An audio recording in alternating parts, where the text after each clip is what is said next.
Beanie John is a two-spirit multidisciplinary artist from Kahiwan Cree Nation in Alberta. John is Taino and Cree, and their ancestry integrates shape-shifting, dancing, and storytelling. I live and breathe it. As soon as I wake up, I am my culture. It's not something that I could just put down. So when people are like, so just like that question, it's just like living and breathing. It's just so natural to have culture, because just like you take a shower, you smudge. Just like you put down an offering, you eat. So there's just those balances that are natural. A talented hoop and grass dancer, John mixes contemporary dances with traditional styles. It's not just performing, but it's telling our story as individuals and as our people and as our nation. So I always like that first about dancing, is it's not just about everyone else. You kind of get to focus on yourself a little bit and where you stand in your dance and how it makes you feel. And then you go out there and then you start dancing for yourself and then your whole community and then your family and so on. John is passionate about inspiring Indigenous peoples to feel empowered about their indigeneity and continues to teach the art of storytelling to Indigenous youth through dance. 7 generations back, 7 generations forward is how my parents always taught us to look. So you always make sure that everything that you're doing is for the next generation. It's not just for tomorrow or next year or the next 5 years. So that really always held really close to me with that.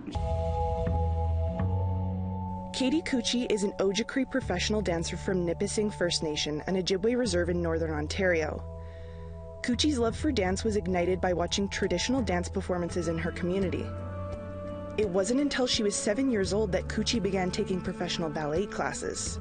That has definitely influenced my dance, and that's always in the back of my mind. And even just the stories of our ancestors dancing, I always think about how lucky I am to be in a Western dance space, because my ancestors weren't even given that opportunity not too long ago, and so I always bring the idea of their traditional dancing into the Western space, and I'm thankful for that. Coochie touched on what she and the other dancers have planned during the show.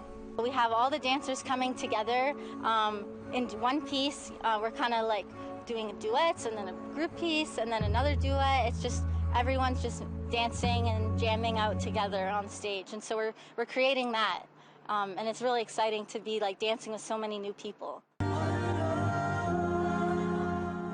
And originally from Ganawage and now living in Montreal, Barbara Gane Rutdini Daibo is Mohawk and an award-winning choreographer and dancer.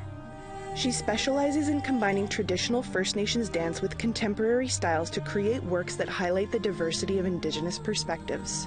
For me, when I want to create a piece, I find what is the best vocabulary to express this piece. So when I have more dance styles to draw from, I'm able to create a phrase that is expression of what I want to say better, I find.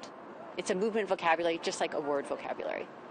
Daibo says while she still danced during the pandemic, the performance at Indigenous Day Live will be so energetic for her and the audience. Performing live just gives you so much energy and a new life to perform, because for me, when I perform live, it's an exchange of energy with the audience. And when I was dancing during the pandemic on camera, from my computer, it was different because we didn't have that exchange of energy. So this to me is going to be so powerful, and I'm so excited for it. Those are just a few of the many talented dancers and performers we have here at Indigenous Day Live.